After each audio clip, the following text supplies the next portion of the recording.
Hello, horror lovers. I want to play a game. All you have to do to win is listen. Your mission, should you choose to accept it, is tuning into this, the latest episode of Horror Convos, a casual, relaxing, and occasionally funny podcast where we choose one horror topic per episode and discuss anything related to it that we want. Movies, TV, novels, comics, video games, radio dramas, personal experiences. Nothing is off limits here. I often have guests join as we share our opinions and compare examples that portray the subject. New episodes release every other Wednesday. Horror Convos is available to listen to on Spreaker, YouTube, and Spotify. You can also follow us on Twitter, Instagram, and come hang out at the Horror Convos Facebook page to share your thoughts and leave suggestions. If you want to listen to the podcast without commercial interruptions, you can go to patreon.com/horrorconvos. Tier 1 membership gets you full episodes ad-free, as well as exclusive content like outtakes that didn't make it into the podcast. Tier 2 membership gets you access to vote on what we discuss in special event episodes. We appreciate everyone who donates to help our little podcast grow. That's patreon.com/horrorconvos. If you'd like to be a guest and have a subject you're passionate about, you can send an email to keithhorrorconvos@yahoo.com. All one word, all lowercase. The only way to be notified when our newest content is uploaded is to hit the notification bell. Like and subscribe. Make your choice. This message will self-destruct in 5 seconds.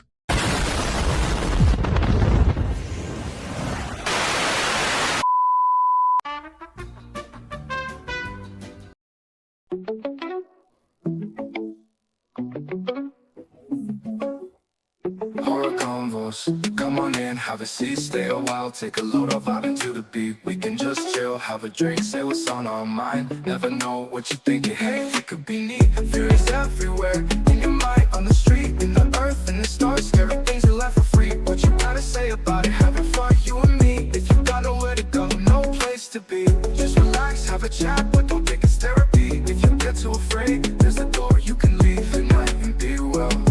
Maybe talk again, we'll see. Good night and be well. Maybe talk again, we'll see.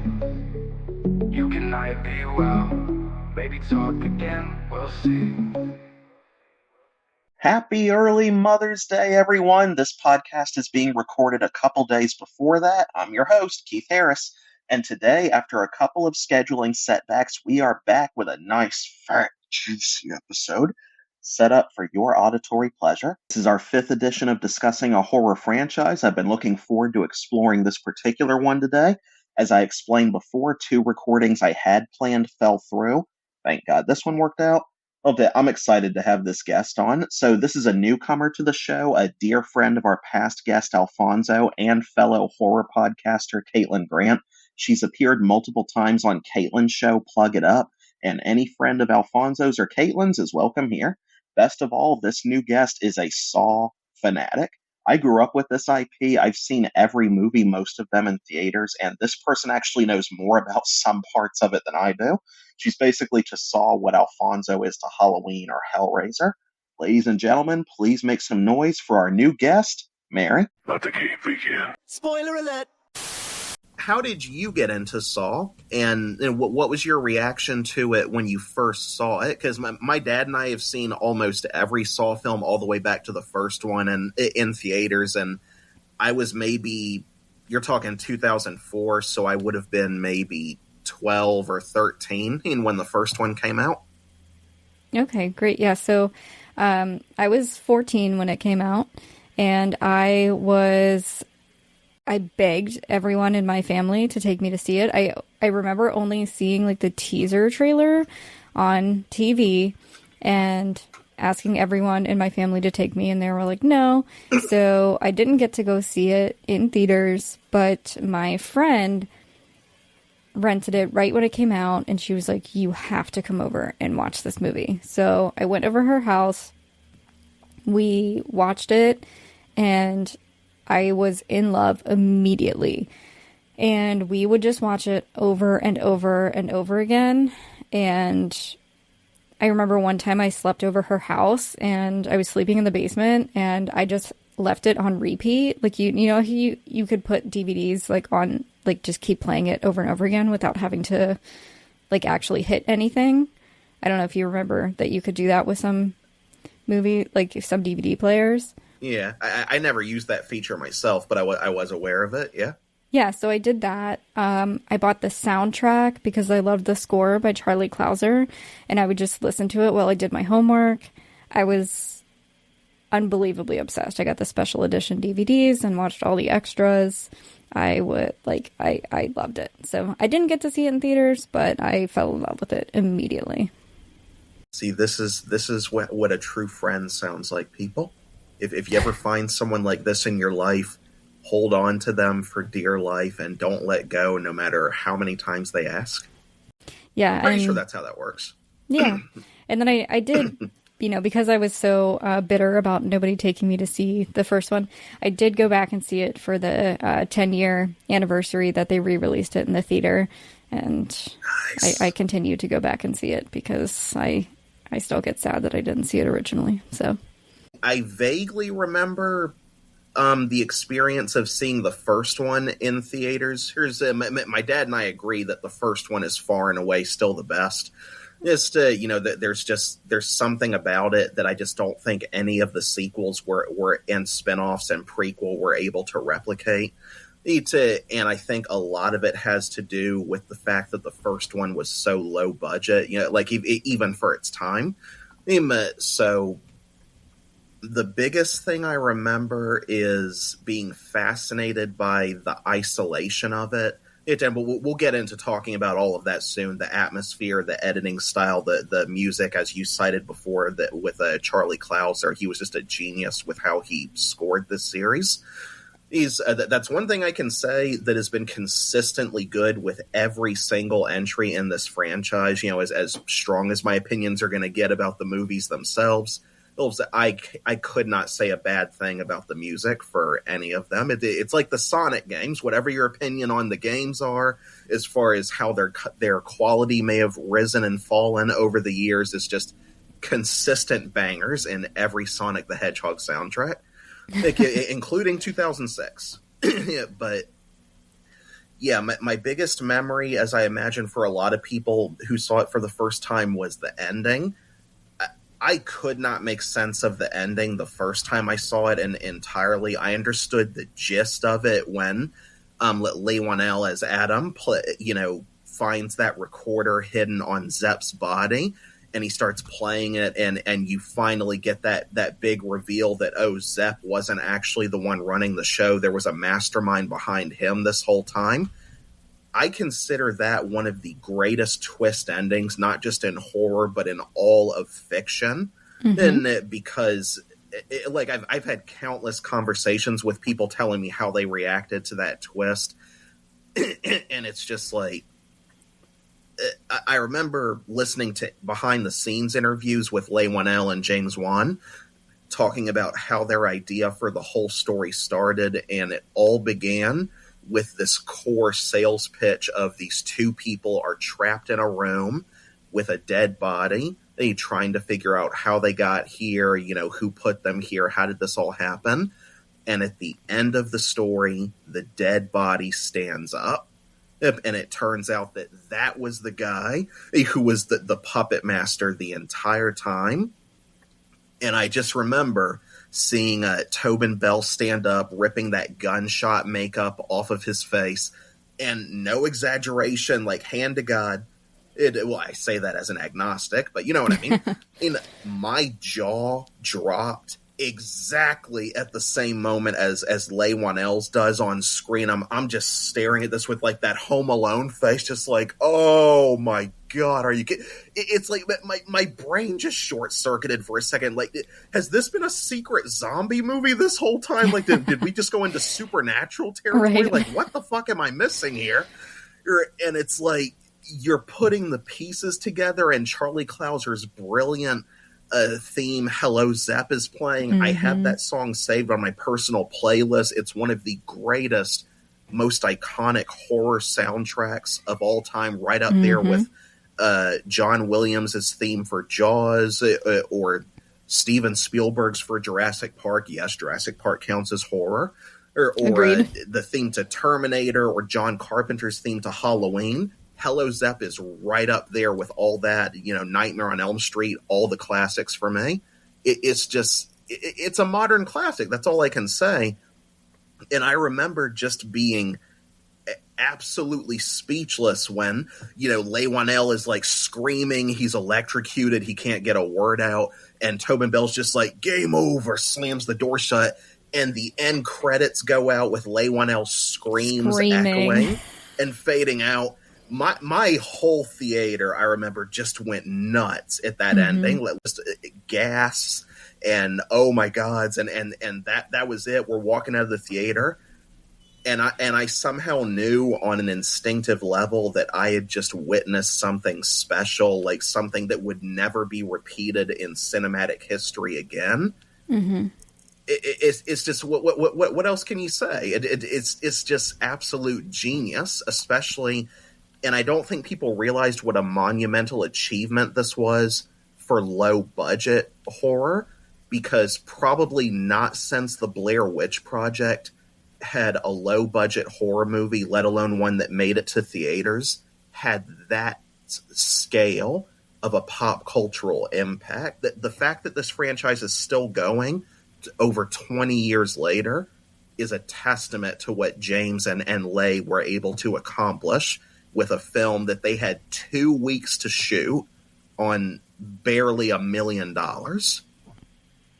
Yeah, they shot it in 18 days in this gross... A little over 2 weeks, my correction. Yeah. And that... You were talking about the ending of the movie. I think that moment where you see Leigh Whannell just kind of slowly look over, I save that GIF on my phone because that's like one of my favorite moments of that movie, and also just in any movie, period. But have you ever heard the story of when they got Charlie Clouser to watch the movie, and so he could like actually score it, and after he watched the movie, he was like, I need a cigarette, and just like walked outside. And then I guess then he was like just, brainstorming the entire score for the movie. But I just love that he was like, I will take any opportunity for trivia that you can give me. I will have some trivia myself later on in the episode to share with the listeners, but please, ladies first. Yeah. That was basically the story itself. But I love that he watched it and was like, all right, I need a cigarette. I can't imagine watching the movie, though, without the score. I think that would be kind of a weird experience, because I think the score is like as much of a character as, a Jigsaw.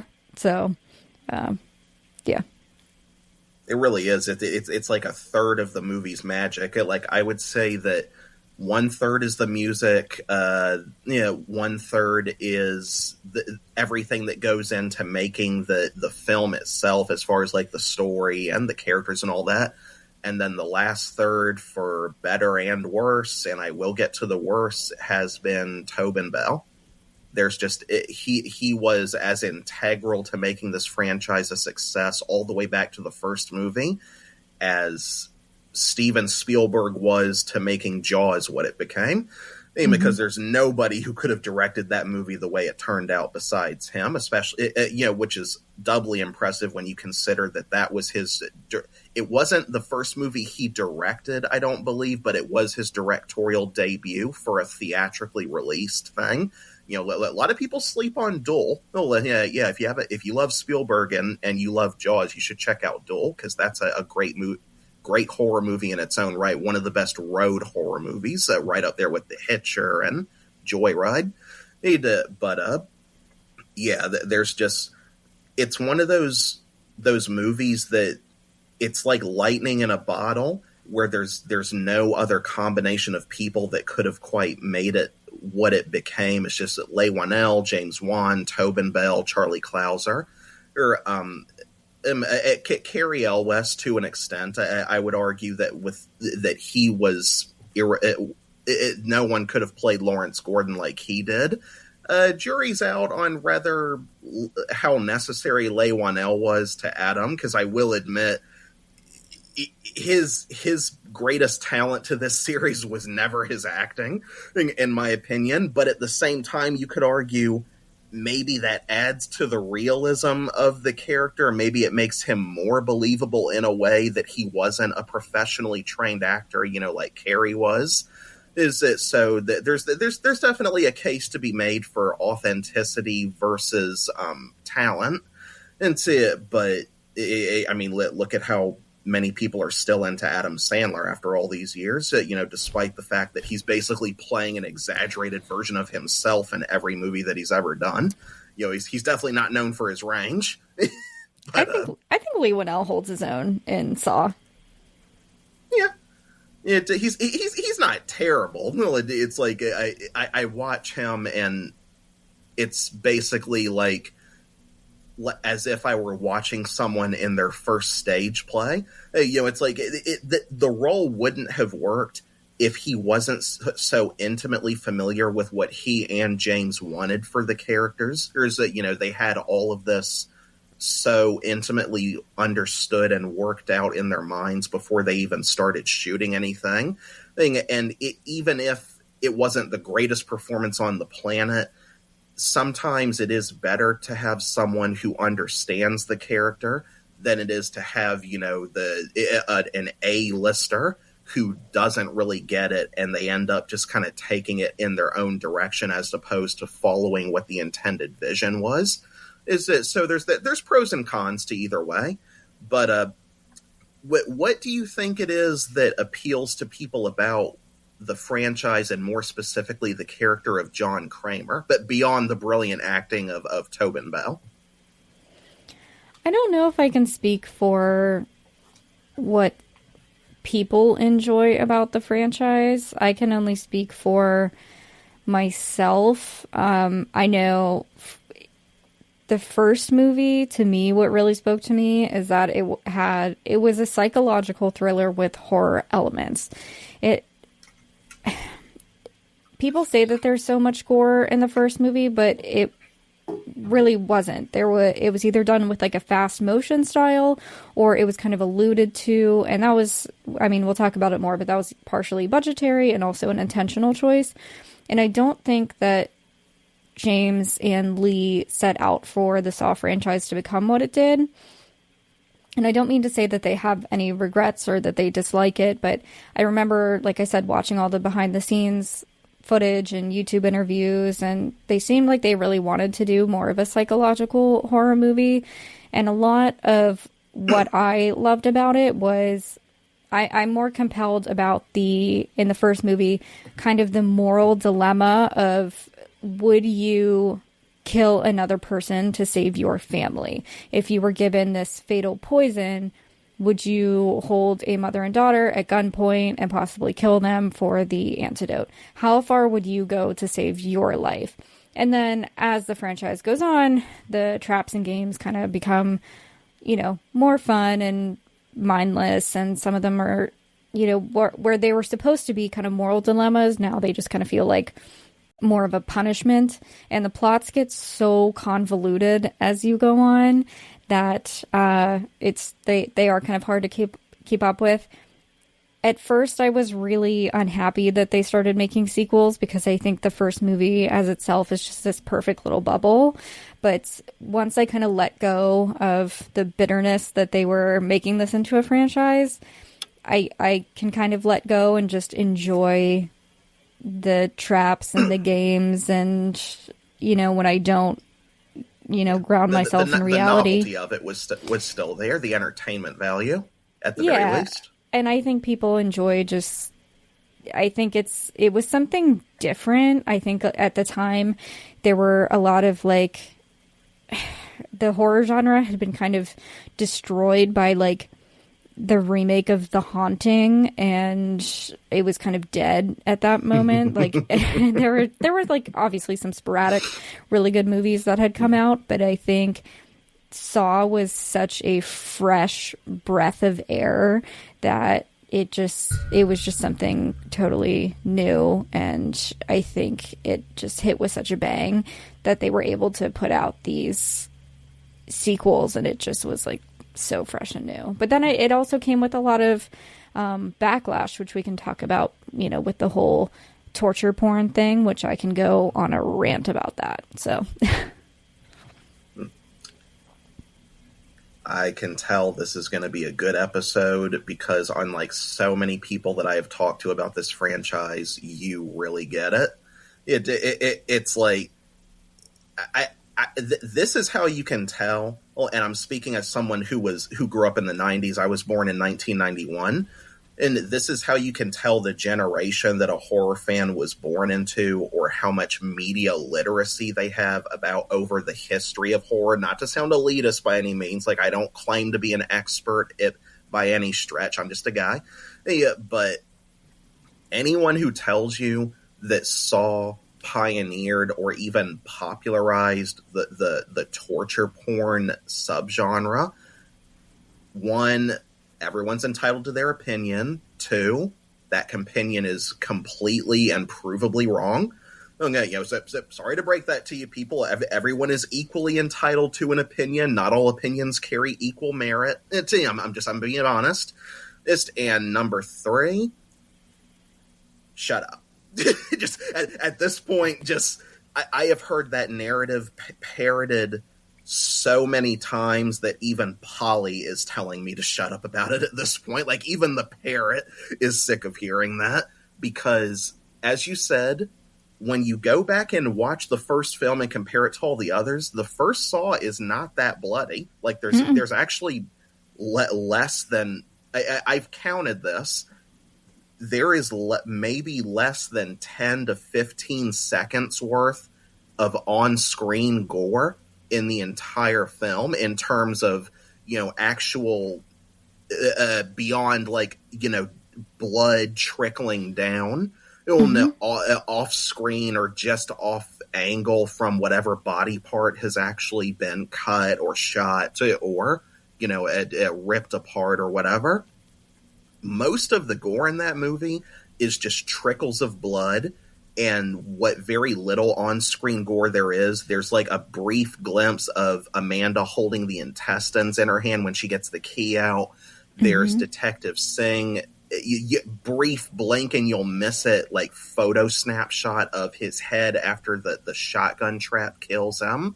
There's the dead body of the guy in the barbed wire trap, although we don't actually, and you barely get a glimpse of his stomach acid on the floor. And then you get the beginning of Lawrence cutting into his ankle. Barely, like 99% of the blood besides that, I would argue, is just blood trickling, and the actual violence is implied. It isn't until the second movie onward that we actually get shots of the camera holding on the gore, as far as body parts being cut off, or it's like almost everything in the first film worked as well as it did because your imagination filled in the blanks. Very much like in the Hitcher, or the original Hitcher specifically, when the secondary protagonist, the woman, gets torn in half, pulled by the two trucks. Like, so many people walked up to the director of that movie and there were stories I heard about it where he would recount people telling him that was way over the line. How dare you show that child getting ripped in half? And he tells them over and over, we didn't show that, though. That was your imagination showing you that. It's because it cuts to black right before it happens and you hear her scream. But that's the power of letting the implication, the power of the setup speak for itself. And so what a big thing for me with how this franchise lost its way, arguably from the second film onward, is when the warning signs started to show. They made too much of a production out of the gore, or people started defining it based on the gore because you put more focus on that than you did on the setup and the psychology.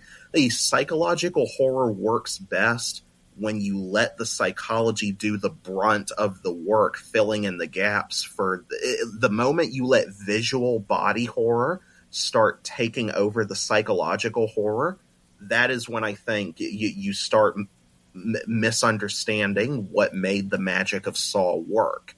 Or, it was about the isolation, the atmosphere, the editing style, the music, the way all of that plays on you and just wears you down emotionally, mentally over time. I mean, when the visuals started taking over and the production value got away from itself, even though they were still, most of the films were still being made on smaller budgets compared to, $100 million blockbuster productions, it just, they really started just defining the series by the things that didn't define it in the beginning. And even as far as setting a precedent for on-screen violence, as far as torture porn goes, even with the sequels, I would argue that if you go back to the 90s, the 80s, even as early as the 70s, I can't name them all here off the top of my head, you will find numerous movies that were every bit as violent, if not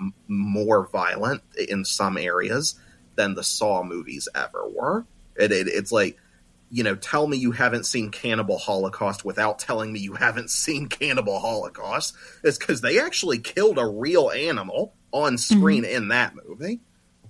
Yeah, or how about Audition? Audition, and I've never even seen Audition all the way through because it's too gross for me to get through. It's like there are scenes in that movie that I would never be able to get out of my head if I watched that, and even recognizing with my logical brain that they're fake, my emotional brain would just there's some things I just don't need to see. That's why I will never watch Human Centipede. I'll never watch Terrifier. Or the closest I got to watching Cannibal Holocaust all the way through was The Green Inferno, and that was enough. It's just a Serbian film. It's like I know what happens in all of those movies. I've seen reviews of them and bits and pieces of them, or Google screenshots and image searches. There's just a certain point where the novelty of it just doesn't appeal to me anymore. Or it's like it's not even entertaining. At a certain point, it's just gross for the sake of being gross. And I really do feel that trying to up the ante with the gore and the shock value every movie really took something away from the magic of what made Saw not just unique for its time, but really just fresh in terms of its pop cultural impact. And nowadays, it's just kind of, if it wasn't for Tobin Bell and the legacy of what the first film built, to me, that series would be interchangeable with just about any other splatterfest horror property nowadays. Because it's just not special anymore. Well, I think you really hit the nail on the head. The first movie had the same technique as the original Texas Chainsaw Massacre. It's the power of suggestion. The original Texas Chainsaw Massacre, there's hardly any blood. It's the same kind of you see these quick visuals and you hear these horrible sounds, but it's all in your mind. You're not actually seeing a lot of gore, but people think that original movie is so disgusting and so terrifying, but you really don't see that much happen. So it's very similar. Yeah. And it's like, remember the meat hook, Leatherface puts that woman on the meat hook. There's no blood there whatsoever, but the performance of her reaction and then her reaction to him getting ready to cut up her boyfriend while she watches is it's like you said, the power of suggestion, the resonance of empathy is a huge one. Like, why do we cringe so much when we see these people go through these horrible scenarios? Because one, it's an evolutionary byproduct of our survival instinct telling us, yeah, that's not good. That should not be happening to a body. Danger, Will Robinson. So it's a combination of that and your emotional capacity for empathy to put yourself in the position of the victim and imagine, oh my God, what if I were going through that? What if I were feeling that unfathomable level of pain? And it's like, that's a big thing about why I am so squeamish about impalement when it comes to characters in horror movies. I just, it's hard for me to get through scenes where characters are impaled or dismembered or otherwise just fatally injured in some way, and then they don't die right away, and you have to watch them just like suffering to the bitter end, like a fish out of water with the hook in its gullet. It's that there's a reason they call it flopping around like a dying fish, because there's a very similar, just visceral instinct that just makes you it makes your skin crawl, because you don't want to even think about that stuff, and your mind doesn't, your lizard brain doesn't make the distinction between, oh well, this is fake, that's just corn syrup and foam latex, and it's like you can research how they did these effects, which is part of what I love about the Saw franchise and horror in general. I love the artistry of it from a production and even digital standpoint of how did they think this out? How did they do all of this? Especially how did they pull this off in a time before CGI was available? Well, mad respect for practical effects from those days, especially. But I really think the hook of why this franchise is consistently effective, even nowadays when the novelty is so diminished, is because as long as you have that capacity to play on human empathy and just those instincts of revulsion and disgust, well, then in that respect, this franchise will, however shitty it may become in the story department, it'll keep making money until Tobin Bell finally passes away. Not that I want to lose him anytime soon. He's a great actor, but if you take Tobin Bell and Leigh Whannell and James Wan out of the equation, then all you're left with is basically the novelty of the gore. And at a certain point, it's just, it was inevitable people would get desensitized to it. It's like when people play violent video games long enough, although, to echo Scream and Scary Movie, watching violent content doesn't create serial killers, just makes killers more creative. Going back to what you were saying about torture porn, I think, like you said, absolutely right. It's so elitist. I hate that term so much. It's dismissive and insulting. And I feel like, and not to sound that way myself, but I feel like if you like horror movies, but you say like, oh, I like them, but I don't like those torture porn movies. Like you were saying, horror movies have always been gory. People have always gotten tortured in horror movies. So when you attach the word porn to it and insinuate that anybody who enjoys them gets some kind of like sexual gratification is so offensive. And even if you don't want to take it that literally, it's still so condescending. And you mentioned Terrifier, and I feel like that franchise is equally, if not more graphic with torture than the Saw franchise. And I've seen people, like, I will read articles about the torture porn phenomenon because I find that whole, like, mid-2000s, people really revolted against it. But I like the Saw franchise. I like the Hostel franchise. I liked a lot of the movies that people referred to as torture porn. So I will read different online articles and stuff. And a lot of people refer to it as like a lack of creativity and misogyny. And I'm just like, okay, you're throwing these words out there, but you have no basis for it whatsoever. And it just really, it angers me so much. And I just, but we don't really use that term anymore, even though like the Terrifier franchise, I feel like could be, considered that. But, that was just something. It's an inherently reductive term that disregards the nuance of what goes into the actual stories, characters, and what the creatives with the visions behind these stories are trying to get across while using the extreme violence and shock value to accentuate the themes. And granted,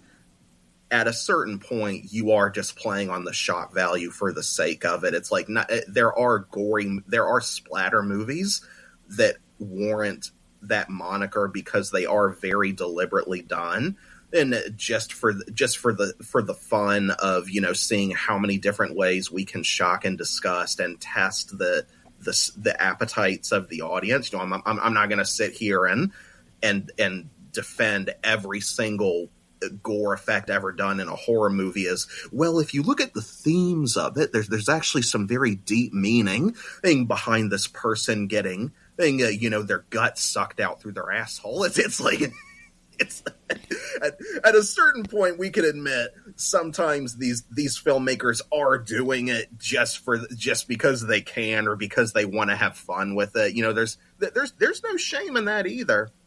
Or but and as far as like debating what is in poor taste, as far as, well, you can't do this to a pregnant woman or you shouldn't do this to a child, it's like, again, you're playing on human instincts. I get it. Some things are naturally going to revolt some people more than others. Some things, there's some images that even hardcore horror fans just don't want to have in their heads. This is why if you're ever unfortunate enough to try to read Garth Ennis's Crossed like I did, that's one series that I kind of wish I could rewind my memories back to before I introduced myself to that series, because parts of it do have some legitimately well done writing. The overwhelming majority of it I thought was just shock value for the sake of, Garth Ennis and the other writers. There's other authors throughout that comic series just seeing what they could get away with. And it's like it does have exceptional artwork in it at times, but some of the images I look at but to its credit, I do like that Saw was tasteful enough to never go that route with any of the traps getting into sexual assault territory, as far as you have 60 seconds to get this chastity belt off of you before it throws a spike up your snatch or something. I apologize for the language. I just... I'm glad that Leigh 1L and James Wan never went quite that far with it. I would argue that, first of all, I think all horror movies push boundaries. So, the shock value and everything. I mean, I think that, these, and I'm not saying to argue to you, but just in general, I think, that's kind of what horror movies have always done. And then with the Saw franchise, I just feel like it kind of does the same thing that every horror franchise does, where the first movie is really great, and then every sequel after that is just the studio comes in, they're like, okay, we gotta pump up the kills, gotta pump up the gore, gotta outdo the last one. If it's Halloween, it must be Saw. Give me money, give me money, give me money, give me money, give me money. Does it always work? No. Am I gonna binge the whole franchise once or twice a year? Yeah. Do I really understand the whole plot of the thing? No. Yeah. Trying to explain the full story and mythos of Saw at this point is like trying to wrap my head around all the storylines and character arcs of Kingdom Hearts or Final Fantasy. It's just at a certain point, trying to explain it to someone, it's like trying to explain the whole timeline of Silent Hill and how all the lore works. Even the creators can't agree on everything about how it works at this point. Even the original developers, Team Silent, they were kind of making some things up as they went along. And very much like with Silent Hill, there are certain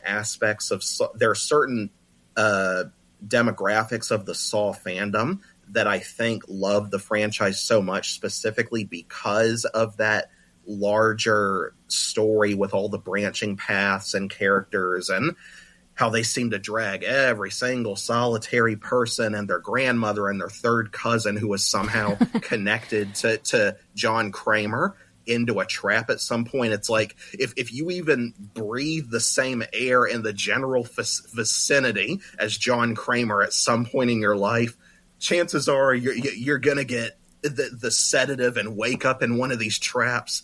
He saw you spit your gum out on the sidewalk. If you were in the same tri-state county area as John Kramer, it's like I just He saw you it made sneeze sense. and not use your elbow. Sense in the yeah, it made some level of sense in the first maybe 3 to 5 movies in terms of why they were getting these people in here. You know, if you really want to stretch it, you can make a case for at least the head member of the insurance team that screwed John over in Saw 6. A lot of people love Saw 6. A lot of people love Saw 6 because the central theme of that is, Jigsaw taking on and pointing out the hypocrisy and the broken system of the insurance company. And it's like, my dad worked for insurance for almost 40 years. He had the same job since he got out of college. He and I have had several conversations about the good, the bad, and the ugly of the whole system, and how he always did his best to, help people as best he could. He went out of his way for people several times. He's one of the last OGs of the insurance business from a time where people who worked in that field actually cared about the principles of what they were doing when it wasn't, primarily about the money. But even he would flat out admit that, oh yeah, the system will screw good, innocent people over in a variety of ways. Like, it definitely has its share of scumbags. So, he's not a diehard defender of that industry by any means. But even he, watching almost all the Saw movies with me when we got out of Saw 6, he didn't suddenly turn into one of these people who, like, that movie totally misrepresents the insurance company. They just made that guy into a Saturday cartoon villain, and to deliberately vilify such a nuanced and misunderstood field of work. Right. And the strongest storyline I think they did with that, as far as Jigsaw targeting people from specific industries that have a history of corruption in them or criticism for the legitimately toxic minorities, the bad apples who never should have been involved with it, is I think the Eric Matthews saga. And that's one thing that I think they really forgot about with Spiral.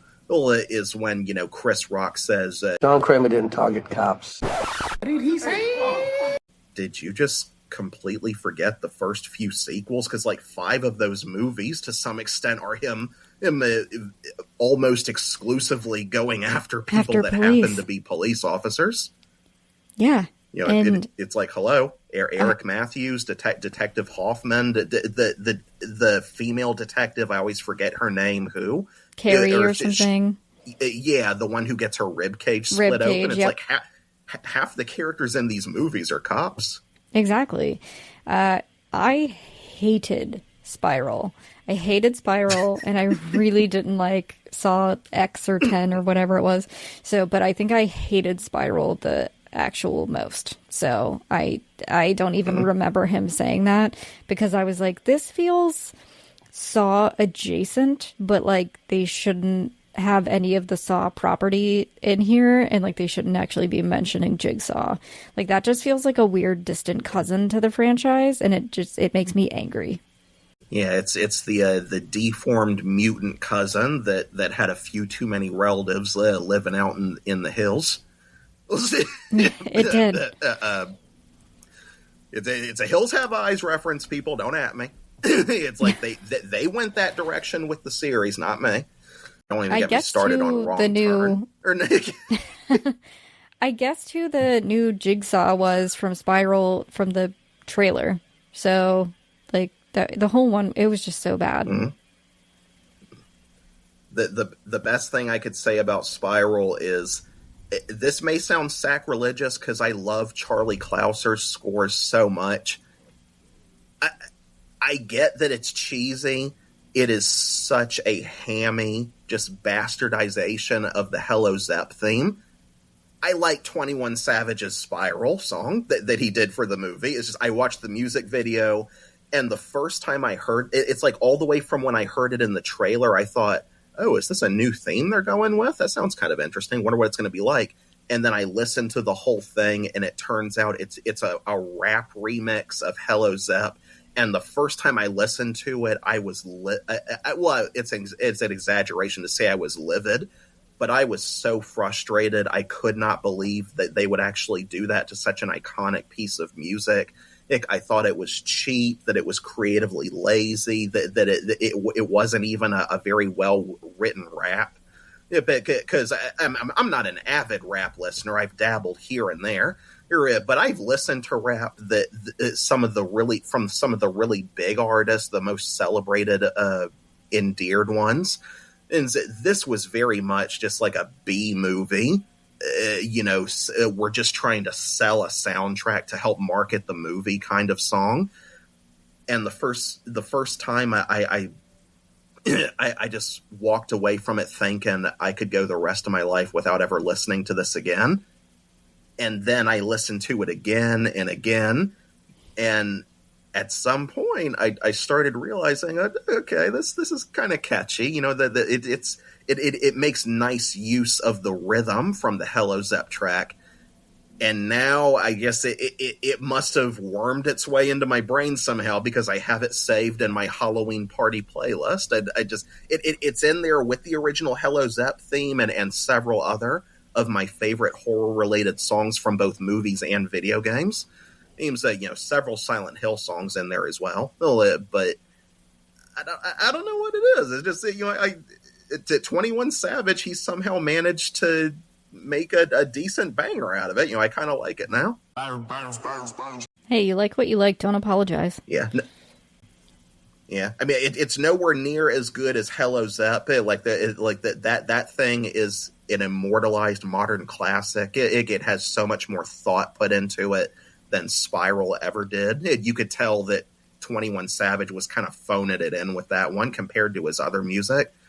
But I don't think it was sacrilegious enough to boycott the movie like some of the more hardcore Saw fans were saying when they reviewed the film. I mean, if I could give one more compliment to the movie, I will say I did like the notion of a Jigsaw successor going after the institution of policing as opposed to specific people that happen to be cops. So, I did like what it was trying to go for with the commentary on police corruption and systemic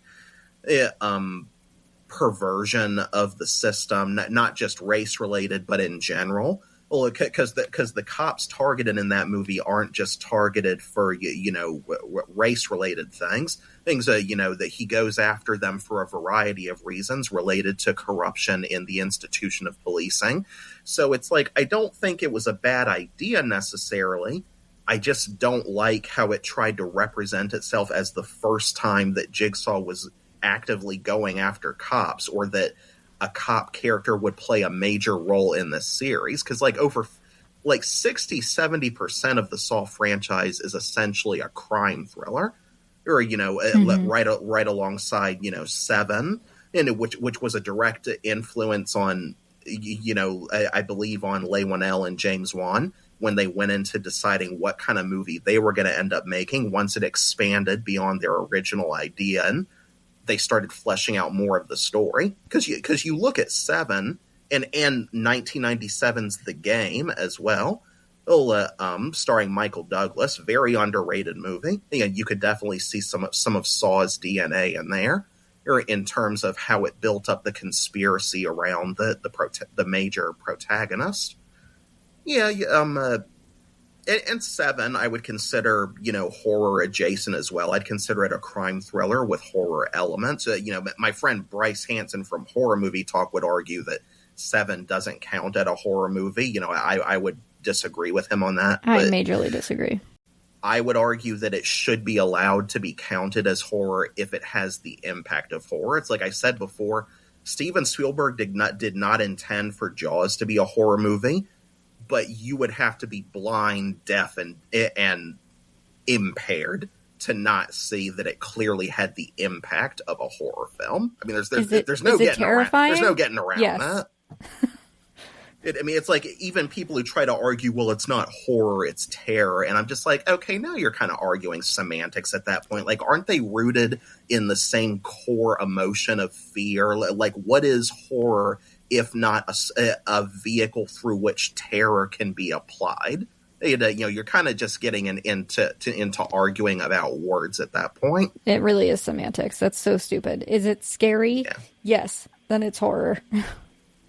Yes. It's like whatever its intent. I'm personally a believer in the principle that impact speaks louder than intent.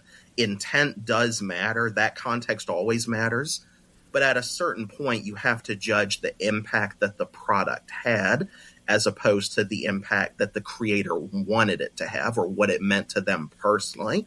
Because once you release something, whatever it is, into the court of public opinion, it no longer solely belongs to you. You may be the property owner of it, but you don't get to decide what its legacy is at least not completely in the eyes of the audience.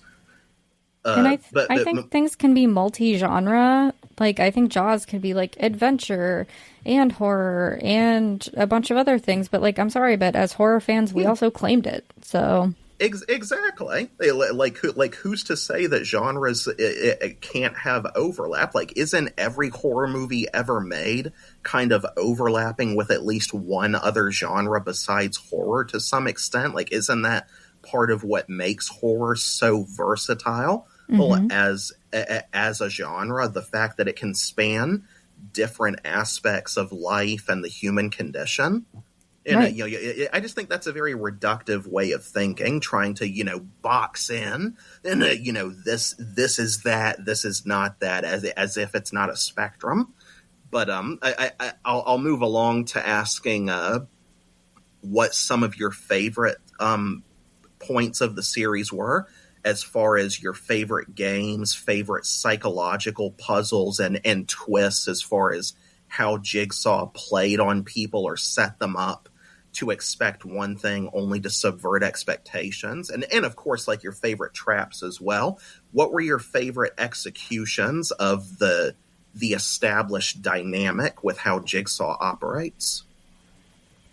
So it's hard to say my favorites. I mean, I think when I think of the Saw franchise, what comes to mind is the reverse bear trap.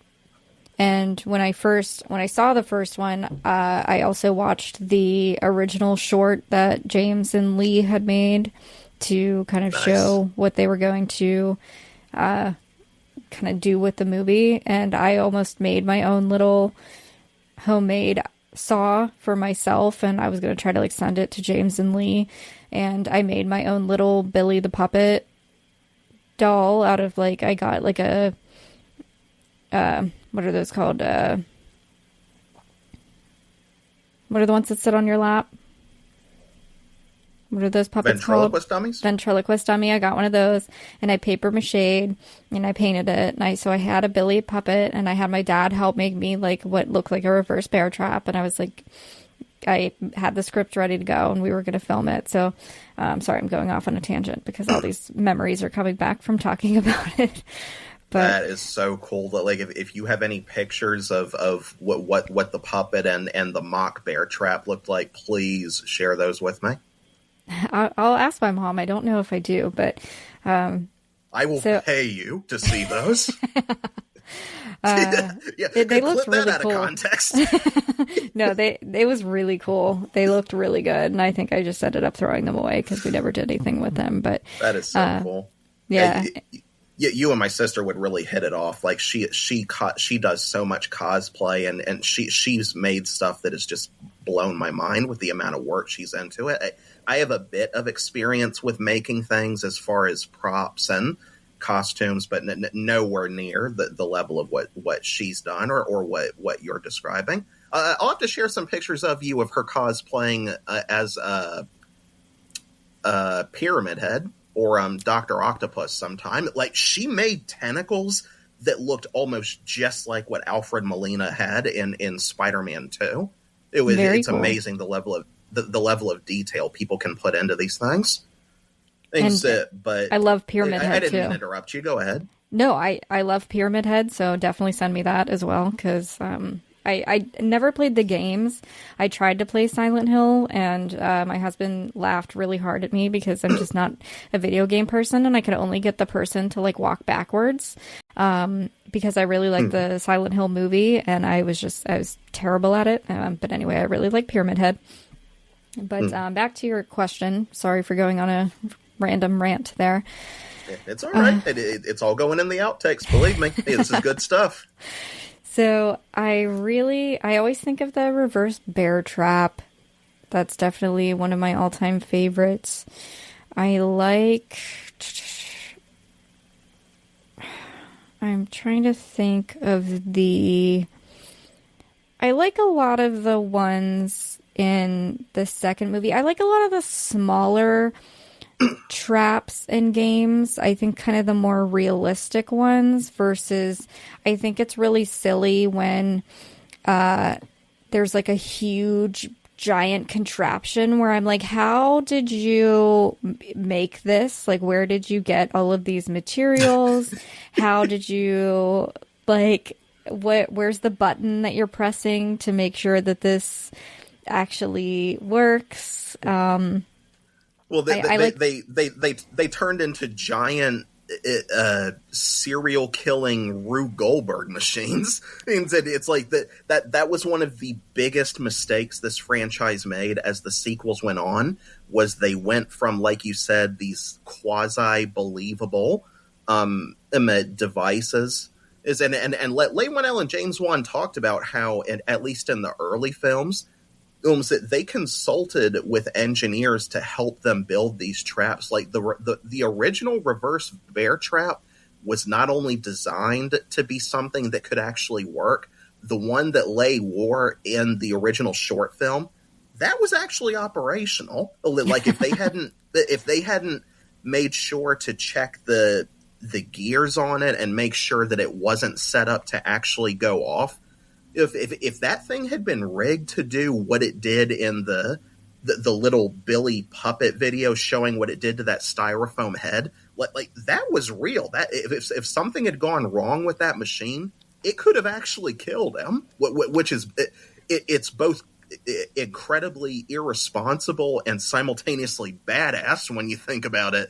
That Leigh was willing to actually hook that thing into his mouth, because I think they only had the one. When they shot the original short film, they didn't get the multiple ones, and some of which were made for stunt shots. Others were just like giant paperweights until they got more of a budget when they started shooting the actual movies. So the fact that they actually designed these things to be able to work if you were to build one in real life, that's part of what I think that made the novelty of these traps so scary.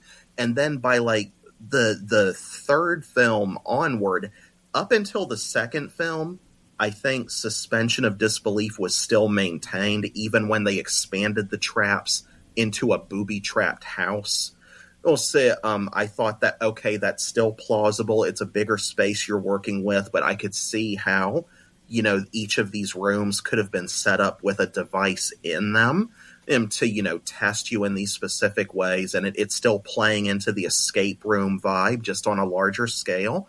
Oh, but then by the third film and onward, it turned every set and every trap turned into these horror-themed amusement park rides. It's like you're walking through an attraction at Universal Studios, Halloween Horror Nights, and it's like, it looks cool. I'm not knocking the production value of it at all. Well, I would have loved to walk through one of those rooms. It was, when the traps were disabled, of course, and just look at all the shit that they put into it, all the crazy amounts of detail, that they managed to build all these contraptions out of. It's awesome to look at, but it makes no goddamn sense from a functional standpoint.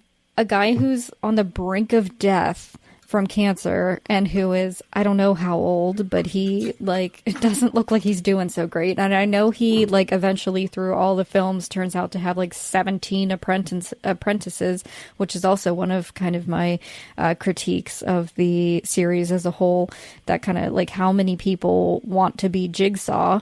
But I'm like, how did you get this giant metal tube that crushes somebody on command? And where did you get 7,000 lawnmower blades that are running at the same time? And where did you get and how the 2 hell million did you manage dirty to needles? do all of this? Yeah, and how the hell did you manage to do even with apprentices helping you? How did they all manage to do all of this without ever leaving a paper trail? Right.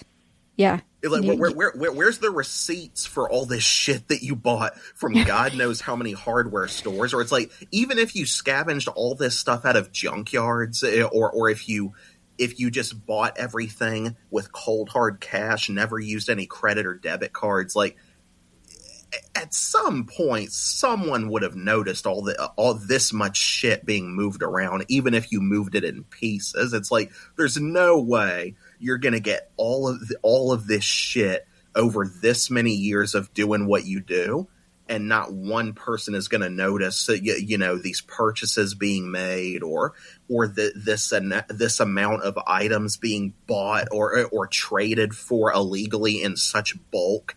Okay, it's like you notice a guy buying up 7,000 lawnmower blades, or all these materials that any cop would know can be used to make household explosives. It's like, God knows how many nail bombs were made in these movies, but it's just, at a certain point, you got to think, what cashier must have looked at the amount of shit going over, just scanning. It's like when you see someone buy a suspicious amount of rope, fertilizer, bleach, and shovels. It's like, at some point, somebody would have raised an eyebrow at this shit. There's no way I could suspend disbelief at that for the first 2, maybe 3 movies, but at a certain point, it's like, how dumb and or oblivious are people in this universe? Don't buy everything in one place. Do it piecemeal. Different items, different stores. Attracts less attention. Well, I guess when you have 47 police officer apprentices, maybe they can help cover your tracks. I don't know. But yeah, that's I don't know. I guess that's a suspension of disbelief. But I like the smaller ones. Yeah, Tobin Bell was born at August 7th, 1942, according to Google. So I believe that would have made him 62 when the first Saw came out, or 61, between 61 and 62, I think, between the time filming started to when it wrapped up. Well, if they filmed the movie over 18 days, he said, then I guess it would have had to have been the year that it was released. Because it came. So I guess, I think he would have been 62 by the time they started. He's 80. I believe he's 82 now. So yeah. God bless him. I hope we get him. I hope we get to keep him until he's 102. I don't want him to keep playing Jigsaw till he's 102. I'll tell you that. I bet he wants to. Definitely. I mean, if he wants to, more power to him. But I'm telling you, unless they start exclusively using de-aging technology on him and they make it look really consistently good, it's like, this right here was one of the reasons that I don't think this ever should have become an ongoing franchise. Like, at most, I think it should have been a trilogy, because the moment you write this character to be someone who has less than a year to live dying from cancer, you've pretty much shot yourself in the foot already with how much use you can get out of this guy, because from the fourth movie onward, they exclusively use him in flashbacks. It's anything you do beyond Saw 3 involving him is going to have to take place either during the time when he was still alive or before then. And one of the biggest caveats with suspension of disbelief, if you're someone who follows these movies, is for, the past 20 years, Tobin Bell does show his age over time. He gets older as these flashbacks go on, and very evidently so. It's like they did not have the budget or the effects talent to even try to hide it. It's this was the 2000s going into the 2010s.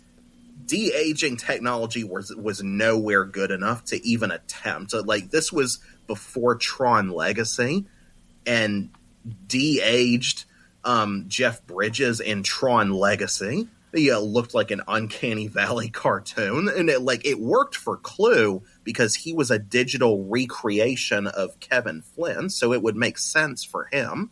But what was meant to be the real Kevin Flynn, the original from the 1980s Tron, it did not look convincing at all. Like this, even Paul Walker's CGI'd face onto his brother's body for Fast and Furious 7, you could very obviously tell that wasn't really him. Mm-hmm. But the emotional sentiment of it was still sweet because it was a tribute to Paul. Mm-hmm. But with Tobin Bell, it's just like, at a certain point, you really have to stretch suspension of disbelief. And you can't keep using the excuse of, well, he kept looking worse because he was getting sicker and sicker from the cancer. Because they use him in flashbacks that were so far back in the timeline, his cancer wasn't even affecting him yet. Like, we see him look worse than he did, older than he did in the first movie, at a point in the timeline where he hadn't even been diagnosed, like when he was healthy.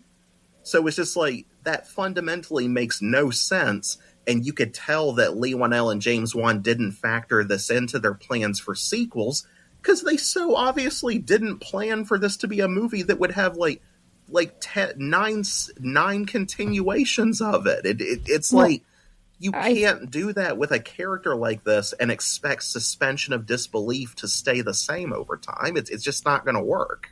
Well, I think that Lee really tried to kill the franchise multiple times, and I think, like, when he actually killed John at the end of the third movie, spoiler alert, hopefully everyone knows that, it's been 15 years, so, I mean, I think he was really trying to end the franchise there, but of course, they just kept going and going and found ways to bring him back.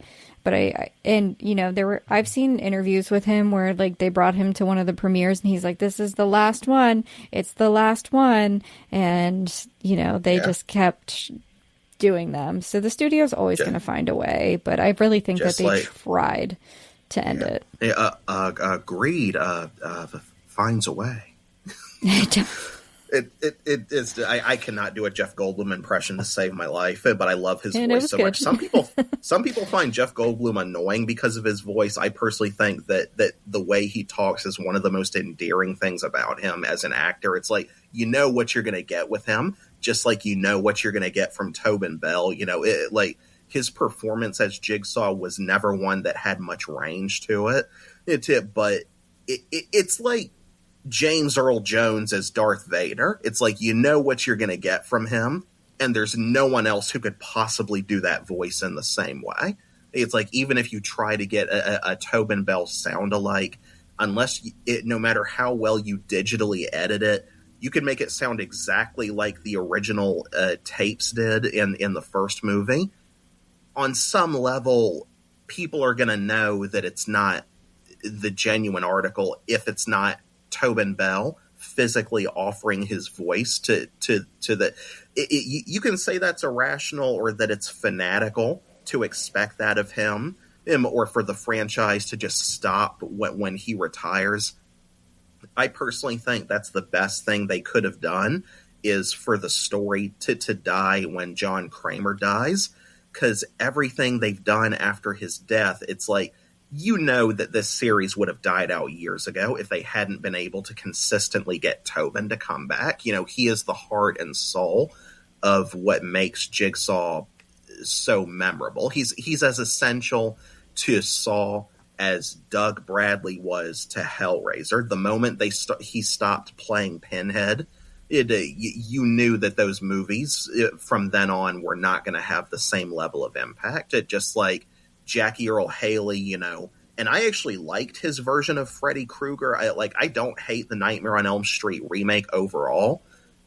There was just no replacing Robert Englund, and he knew that. Everyone knew that going in. Just like you can't do Candyman without Tony Todd, you know, rest in peace, which is why they were smart enough to at least have him do a brief cameo at the tail end of the 2021 film. But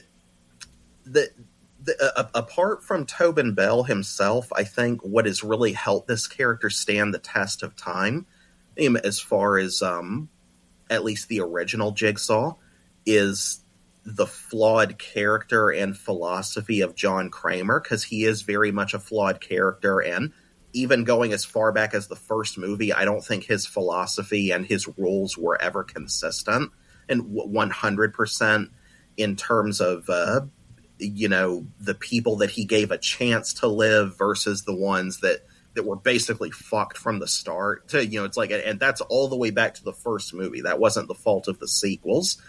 Yeah, John Kramer was never consistent in practicing what he preached. Everybody deserves a chance. And I don't know if that was deliberate on Leigh and James's part, or if it was something they just didn't account for when they had to write the actual script around the basic story of what they had come up with. I think it's something that kind of happened as a result of the consistency kind of getting lost in the weeds with the details, especially with the reshoots they had to go back and do towards the end of their 18-day filming period, because there was a lot of stuff that they still hadn't shot by the time they got all the major scenes finished. So they really kind of finished the first movie by the skin of their teeth. That's a big reason for the editing style of that movie, with all the quick cuts and the snapshots and everything, because so much of that stuff they had to work in after the fact.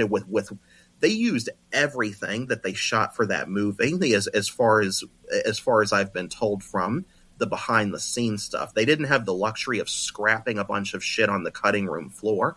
So pretty much whatever they couldn't work into a major scene, they kind of spliced it into those quick cuts and editing. So the super fast style of like the crazy camera speeds that have kind of become synonymous with the tone of these movies, that started out as something that they were doing largely for necessity, just to cover up the fact that, a lot of this footage is kind of just spliced in there, and they have to find a way to make it feel coherent with the major scenes. It's because they didn't have the luxury or the money to do multiple takes for hardly any of this. Yeah. I think it ended up working together well, but and I don't know how much, like, were there things in the first three movies? Because James, his involvement, I feel like, was really only with the first one. He directed. Lee wrote the first three, and I don't know if they stayed on as executive producers of the rest of them. I can't remember. But are there things that you feel like are inconsistent in the first three, or like it gets inconsistent throughout the entire series? I think every film has some inconsistencies to it in regards to what Jigsaw preaches versus what his victims are actually able to do to save themselves. It's like, perfect example, Amanda's cellmate. We don't know anything about the guy, so I guess if you want to justify it in your head canon, you could say, well, maybe that was a guy who already played another game and he lost, so this was his way of being killed. But that's headcanon, though. Like, they never establish or imply that in the actual movie, or even in the short film. It's like, Jigsaw's whole thing is supposed to be live or die, make your choice. Killing is distasteful. to me. John says over and over and over again throughout these movies, I don't condone murder. I've never murdered anyone in my life. The decisions are up to them. I know this, and I love you. Regardless of whether or not he would be considered a murder legally, it's like people kind of get hung up on that when Cary Elwes says, well, technically speaking, he's not really a murderer. And it's like, sure, legally that doesn't hold up in court, but he wasn't talking in the context of legalese. He's talking from the concept of what most people in the general public perceive murder to be: someone deliberately and with premeditation actively killing another human being. The indirect murder is still murder, yes, but that's not what the average Joe is going to think of when they hear the word murder. And it's not like Lawrence Gordon was established to be highly educated on the law to begin with. He's a doctor, so it's perfectly understandable that he might not entirely know what he's talking about, legally speaking, when he says, technically speaking, he's not really a murderer. That's just his perspective as far as what society commonly thinks of when they hear the word murderer. Or, is someone finding ways for victims to kill themselves? That's just not a common mode of operation for serial killers. So I always thought that I always understood what they were going for with that dialogue, whether it's technically true or not. I don't think that really warrants a criticism. But when it comes to live or die, make your choice, and yet you have Amanda's cellmate paralyzed from a drug that renders him incapable of moving, and the key that Amanda needs to save herself is buried in him, you're objectively condemning someone to die. Killing is distasteful. The dynamic between Lawrence and Adam was different. And even if one of them ended up killing the other, they both still had the capacity to make a choice. Maybe the traps aren't all designed to where every single participant can always live. If maybe there are points where Jigsaw wants to see someone die, as to get the lesson across to the survivor about why they should appreciate their own life. There's a bit of inherent hypocrisy, or just kind of there's kind of an inherent paradox in the way that Jigsaw goes about practicing his philosophy, especially when more than one participant is involved. But I actually kind of like that. I like that his philosophy isn't logically airtight, because I think that plays into the humanity of John Kramer, portraying him as a flawed human being in his own right, who's going about trying to teach the world a lesson, but he's an imperfect teacher. Or, what he's preaching isn't necessarily a bad idea, appreciate your life, but the way he's going about it, you could argue, goes to unnecessary extremes, which kind of undermines the effectiveness of what he's trying to, teach his participants. There's an interesting conversation to be had there psychologically. So I think when you're looking at his logic from the sequels, you're completely right. When you're just looking at the first movie, and that's why I find it more interesting, I think he would put people in these situations that, like, morally it wasn't justifiable in his eyes for them to be there, like Amanda's game mate, or whatever you would call him, and Lawrence's wife and daughter. They very well could have died, because if they didn't, fight back and escape, Zepp would have killed them. Yeah. Zepp really shouldn't.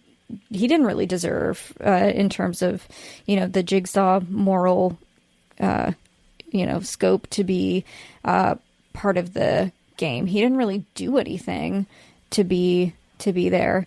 So in the first movie, people were kind of just used as a tool in the game to be like, hey, here's an innocent person.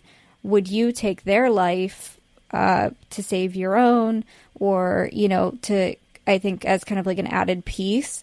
Whereas once the sequels came out, it was kind of like, well, here's, let's make it more justifiable. This person ran over a little kid. This person is a drug user. This person's a racist. And I think that kind of like gave it this kind of ridiculous, silly, like, justification that made it less interesting. Yeah. And I kind of enjoyed took away when the nuance of the philosophy. Mm-hmm. Yeah, I liked his philosophy of just like, in the first movie, it's like, we don't really know who this person is. It could just be like some innocent person, and is your life worth more than theirs? Is like, are you willing to fight for it? And I think that's kind of a more just kind of interesting thing to watch and to think about than just like, oh, this is a bad person. It's pretty much a horror franchise manifestation of it, in some sense, of the trolley problem. You know, it's like, is one person's life worth saving others, or is it a question of quality of life or the quantity of lives at stake?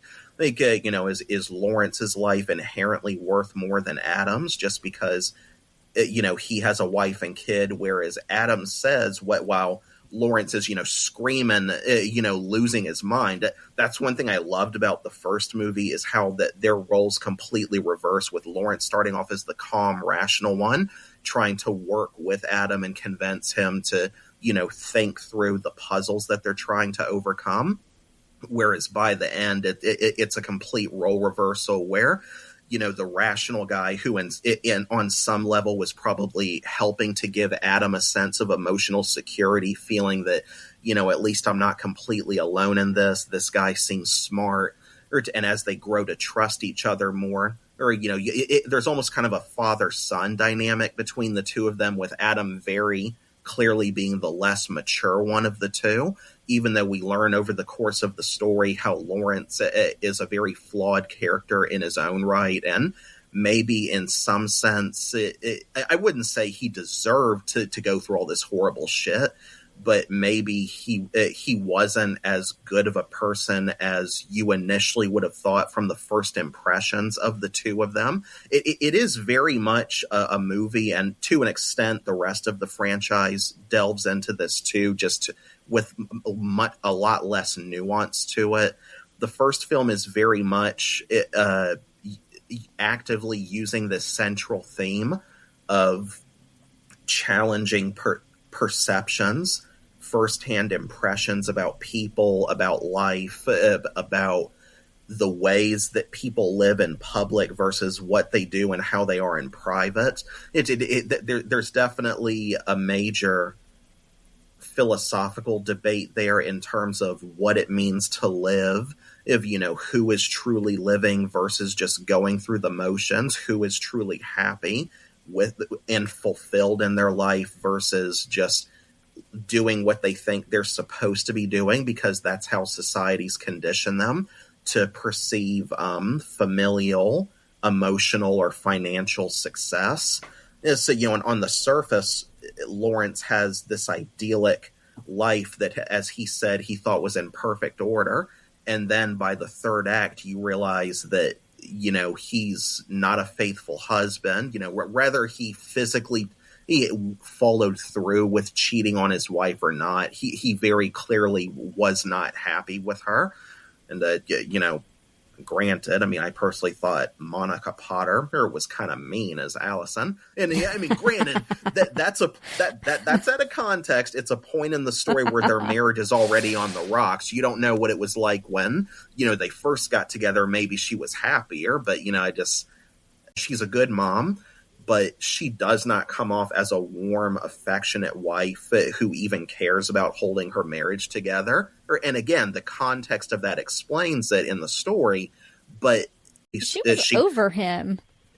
You're blaming the wife for him cheating, Keith. Yes, that is not okay. I'm victim blaming right now. You really are. I think I am. I'm saying you really are. I'm only judging. I'm judging strictly by the very limited screen time that we see of this character at a very specific point in a relationship that is established to be on the rocks. So like it is not, she is not at fault by any means. Means I'm just taking the piss out of the character based on the actor and how she even though it's completely justified, I just look at her in the context of that very limited exposure we have to her, and I try to imagine a point in the marriage where she would have been nicer, or it may be a little easier to be in a room with, whereas when we actually see her and Carrie Elwes on screen together, she just has like this... Again, I don't like to use the term resting bitch face, but she has this perpetual, like, I am so done face throughout the whole movie. Because she knows he's cheating. He's never there. Exactly. I would have resting bitch face too, okay? I would too. I wouldn't even still be with someone if I knew they were cheating on me. Like, the moment I found out, even if I couldn't prove it, like, I would have been just calling the divorce lawyers already. Maybe she couldn't afford to divorce him yet at that point because of their financial position. Maybe, I mean, divorce is expensive. Yeah, a lot, like, most people who haven't actually gone through divorce, as the child of 2 divorces myself, it's complicated. When you get into the finances of it, like, it's not as simple as just saying I want a divorce and then you call someone to arrange for the paperwork to be signed. And it's like, there are ways you can get people to help you, but there are some family situations where it's not that black and white, or to where the financial implications of it would really hurt families more than it helped them. So it's just like with the philosophy of this franchise. He's the best divorce stories in media are very often the ones where they add more nuance to the situation of how the couple is going about it. Some of them stay together for the kids. It's like the best movie I've ever seen revolving around the story of a divorce is still Mrs. Doubtfire. And despite the sensational situation that they cook up with Robin Williams and what he does to try and stay in touch with his kids and save his relationship with his family, that's probably one of the better movies I've seen in terms of portraying a family falling apart in a believable manner. Or Marriage Story with Scarlett Johansson and Adam Driver. That's a good movie too. But kind of to your point about getting back to the inconsistencies, yes, Zepp didn't really give any impression that he wasn't appreciating his life. His biggest crime apparently was just being a creep, and he is objectively a creep. I refuse to believe that John Kramer told him to hold Lawrence's family hostage and kill them if Lawrence failed in his test. Okay, fine, I can suspend disbelief at that. But nothing about John Kramer, even in the first movie, implied to me that he would want Zepp to, terrify the little girl and listen to her heartbeat with a gun pointed at her head. It's like that was all Zepp as far as what the movie shows us. He was an evil son of a bitch, with or without Jigsaw in the mix. I felt no sympathy for him at all. In terms of being a participant in the game, oh, I need the antidote to this poison, and that's why I got to do all that. I don't give a shit, dude. The moment you start terrifying that little girl just because you can, because you like having power over another life, you immediately lose all sympathy points from me. Well, that was another thing that the sequels lost, I think, was that really creepy moment when she comes into the room and he's just standing there covered in the blanket. I think that was such a creepy moment that they don't really do anything like that in the rest of the movies. Yeah. It's Mackenzie Vega, who played Diana. If for those listening, if you didn't know. She's one of the siblings. Well, she's the younger sister of Alexa Vega Pena, I believe is her current name. When I was growing up, it was just Alexa Vega. And if that name sounds familiar to you, if you've seen the Spy Kids movies, then Diana was the little sister of Carmen Cortez. Carmen Elizabeth Juanita Ecosca Brava Cortez. I can't believe I never realized that as a kid, because it's like Diana was just such a minor character in these movies. I didn't really pay attention to... I didn't pay attention to all the cast involved in the Saw movies, because at a certain point the cast just got so bloated. It's like asking me to remember the names of everyone involved in the Harry Potter series. It's like I can remember the big names, but when you get into the little roles, it's just like I don't know, some British dude, so someone English, but. When you look at her now and compare it to Alexa Vega's face, you can see the resemblance. Mm-hmm. And that's one character that I think they did not take nearly enough advantage of for future storylines in this series. Even if you had to recast them, so be it. Because Mackenzie was like 11 years old when that movie was filmed. You could get away with recasting her and she just grows into a different looking adult. But I thought it was a huge missed opportunity to not bring Allison and Diana back at some point in one of the sequels. You bring Lawrence Gordon back in a glorified cameo after 6 movies.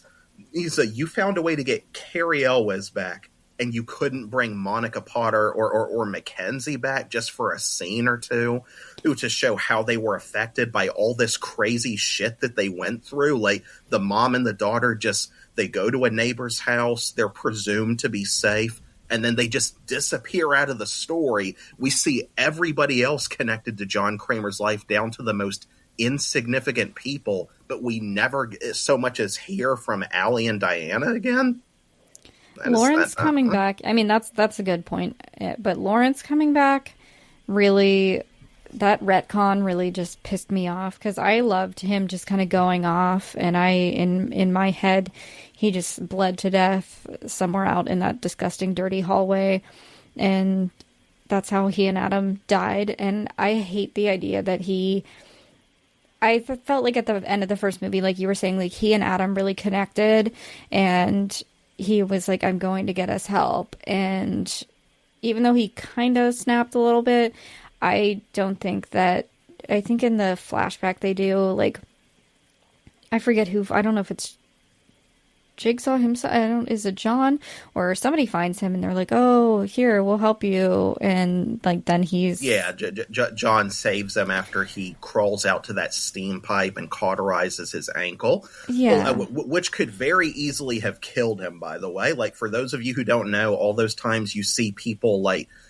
cauterize a severed limb with fire, or sticking their stump up against something hot, we see that all the time in zombie movies.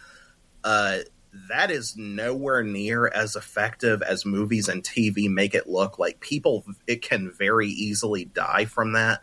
It's not as simple as just burning the stump. When medical professionals treat injuries like that, they have to be careful that they don't damage certain nerves or arteries in the process. Because if you seal up one of those arteries improperly, and if you cauterize the flesh on the outside, that person can still very easily bleed to death internally if the bleeding wasn't stopped correctly on the inside of the body. Like, there's so many ways that doing that can go wrong.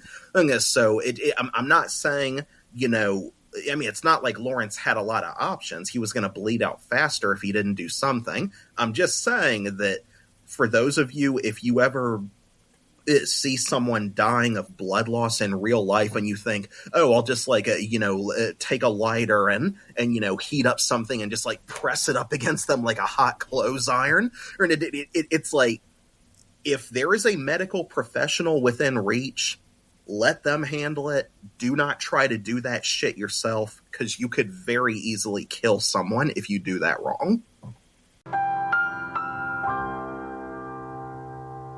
I really don't believe that he would just let Adam die in that bathroom once he saw John and just kind of go off and do his own thing. And then Amanda supposedly goes in and strangles him with a plastic bag until he suffocates. That just really bothered me. I really didn't like that retcon that they did. Yeah. So, especially since like your hands are still free, why wouldn't you try to just rip the plastic off? Even just like poke a hole in the mouth part. Give yourself like they never ever do that in these movies. It's like it's plastic wrap. If your hands are free and you have the strength left to fight back, then focus on ripping the thing off of your face at least enough so you can breathe before you expend your precious energy, before you pass out or die from lack of oxygen. And don't spend all your energy trying to fight the guy strangling you. Rip the shit open first. It's like, I mean, I would think that would be common sense. It's like your first instinct when your survival instinct kicks in. It's like, oh, there's this thing on my face that's suffocating me. Get it off. Get it the fuck off. Like, they never do that. I have a question, and it might be really stupid for somebody who loves the first Saw movie as much as I do. So, at the beginning of the movie, Adam wakes up in the bathtub, and his foot, like, opens the drain, and the key goes down, right? And then they listen to the tape, blah, blah, blah. They find the saws, and they're like, we're not supposed to cut through the chains. They're supposed to cut through our feet. And then at the end of the movie, Jigsaw wakes up and he's like, the key to the drain is in the bathtub. And then Adam remembers that the drain opened and the key went down the bathtub. So was he supposed to open? Was he just, the key was right there. Was he just supposed to unlock? Was he not supposed to know that the key was in there? It wasn't supposed to go down the drain. That was obviously an accident. I mean, I personally never thought that was fair to begin with, because, I mean, of course he's going to open his mouth when he wakes up underwater.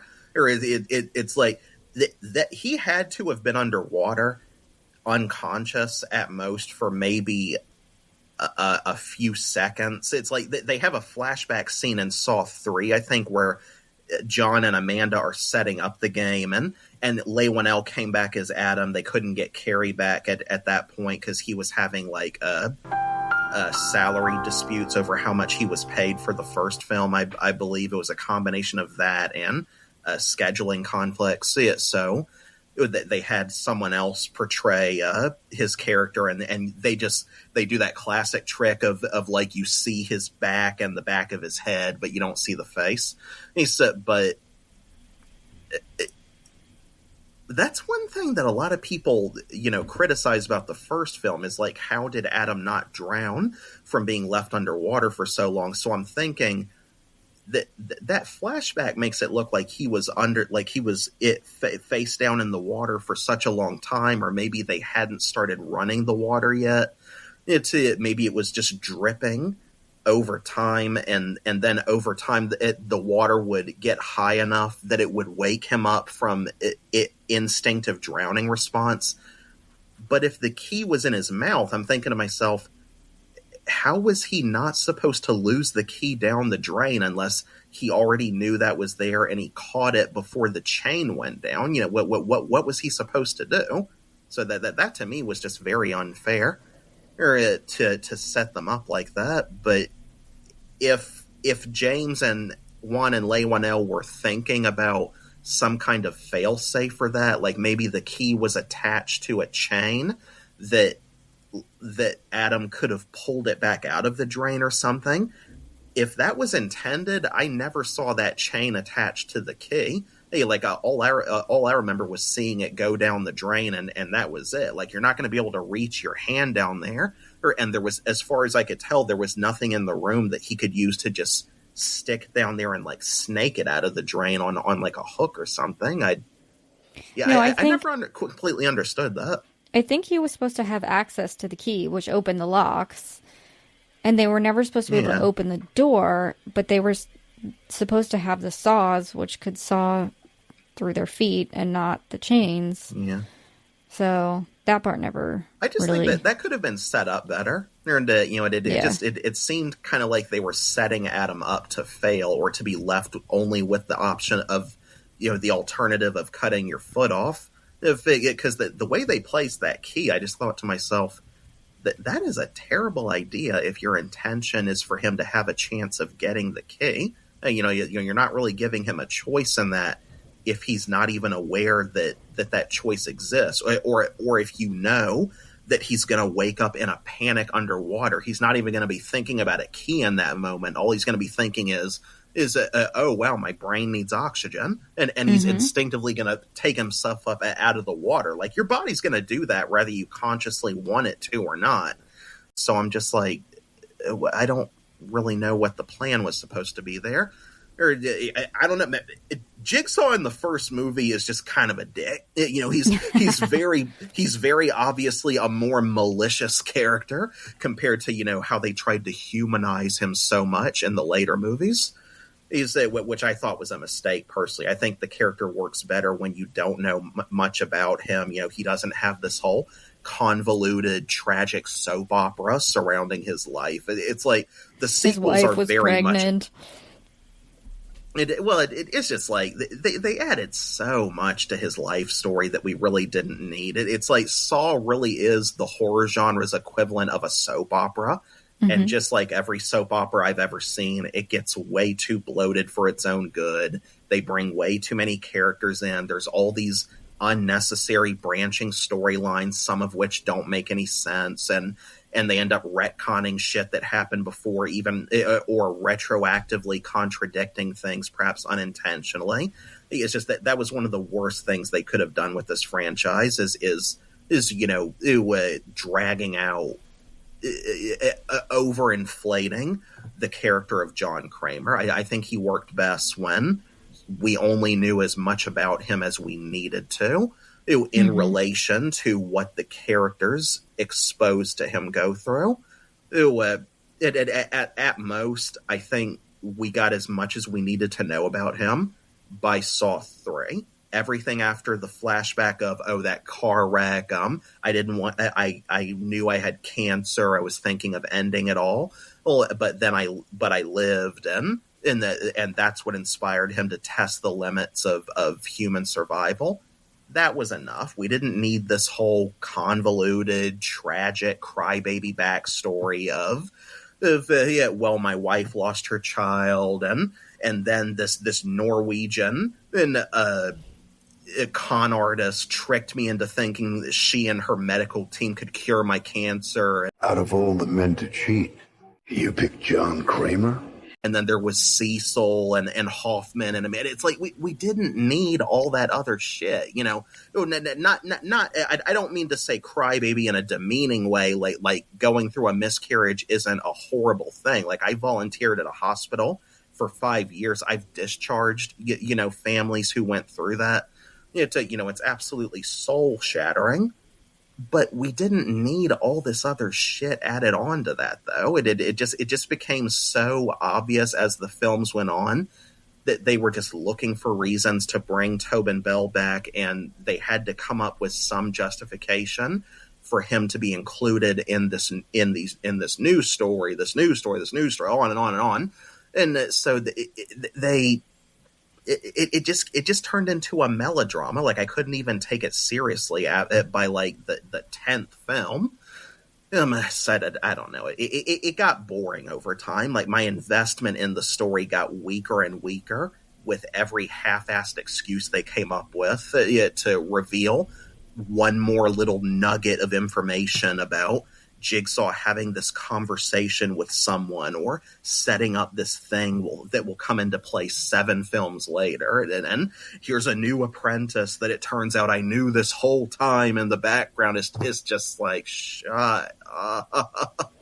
Just end it already. You've been dead we have seen more of this character after he died compared to before he died. And he was already dying in the first movie, gradually. Mm-hmm.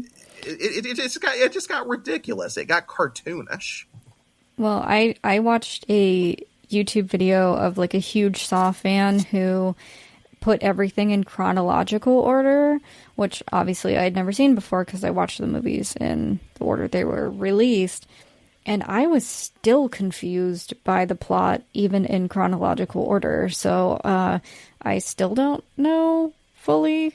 I still don't understand what happened, even though it was spelled out by this person. So, but that being said, I still think it's super fun. I still enjoy it. It's entertaining, if nothing else. Like, if it wasn't for Tobin Bell being such a commanding screen presence and the novelty of the traps, I definitely don't think that this series would have been, that the studios would have been able to justify continuing this series for as long as they have. And I shudder to think what they're going to do with this franchise if they make the mistake of trying to continue it after Tobin Bell is done with this. I really, if there was ever a franchise that needed to find a permanent ending, at this point it is Saw, and it is long overdue. It's like I said, at most, I think that this should have been a trilogy, and you so easily could have found a way to end it that would have wrapped everything up very nicely. Been a fitting end for all the characters. It's like, perfect example is the Jigsaw cult. The moment you introduce, you set Amanda up as an example of someone who's actually grateful for the Jigsaw experience, claiming that, his extreme rehabilitation method worked, it was real, it helped her. And then, in the second film, you have the twist reveal that she's become Jigsaw's apprentice and has been since the beginning of that movie. So that's a perfect fitting in for the middle chapter. So that right there should have ended Eric Matthews' story. We didn't need to do this whole branching subplot of, oh, he's missing, now he's still alive, now the Detective Riggs has to go try to save him, all this other shit. And all you had to do, Amanda's relationship with John was a perfect way to sum up the effect of Jigsaw's ideology on society at large. She's a participant, then she's an apprentice, and then the third film would end with both her and John getting killed by that film's protagonist, whether it's Jeff or someone else. My name is Jeff. I regret nothing. It's like we see how the contradictions in Jigsaw's philosophy backfire on him, and Amanda would end up getting killed or betraying everything that Jigsaw tried to teach her. And this would be a perfect example of how his philosophy does not work for everybody, which is something he failed to account for. He thinks he's able to anticipate everything about everyone, but the one thing he was just never able to reconcile is the reality that everybody is not him, and that's one of the inherent realities of the human condition, is that you can't force people to all think the same way. No matter what kind of brutality you put them through, there will always be people who eventually branch off from your way of thinking. So even if you believe you're right, or even if to some extent your philosophy does hold merit, you can't, force people or try to scare people into just not being human anymore. And a part of the human condition is that there's always going to be days when people are either going through so much shit or they're in a state of such privilege that for whatever reason, maybe they just don't appreciate their lives as much as they should. Maybe they'll make mistakes or make decisions that they wish they could take back. Because everybody who lives long enough has regrets or things that they wish they could do over again, or maybe they need a little rekindled perspective on what's important in their lives. Is that you're not going to put someone through a life or death experience and that just magically fixes all the worst impulses of human nature. That's just not realistic. And I think John Kramer's biggest flaw in his whole way of thinking was that he just couldn't accept that, at least the way the sequels portray it. That they try to paint him as this, the world's scariest life coach. And it's like, he wasn't like that in the first film, though. Like, he wasn't really characterized like he was trying to heal the world, or even necessarily to heal the people that he tests. The crux of his philosophy was about testing the limits of human survival. That's the whole tagline of the first movie. How much blood would you shed to stay alive? There may have been some moral point behind it, but he wasn't portraying himself thinking that he's going to fix the world by doing this. He's sort of like an angel of near death almost, or not an angel of death. He's not a grim reaper, but his whole thing of most people are so ungrateful to be alive, but not you, not anymore. There's as much of a sinister connotation to that as there is a positive one, because sure, they appreciate their life more, but at the same time, that they're going to be living with this trauma for the rest of their life. So whoever they might have managed to become, however they might have managed to turn things around and become a better version of themselves, you've tainted that permanently through the very trauma that you put onto them against their will to try to make them see the importance of life. So again, there's kind of an inherent sort of nuance there that the sequels just completely got rid of, because they turned John into this deified, almost mythic cult leader who is buying he's drinking his own Kool-Aid to the point that he doesn't even recognize the very caveats of the human condition that he claims to be such an expert on. This is like psychology 101 kind of stuff, and you could suspend disbelief that maybe in the first film he understood all of that. He's just an extremist, kind of punishing the world as much as he's trying to teach it.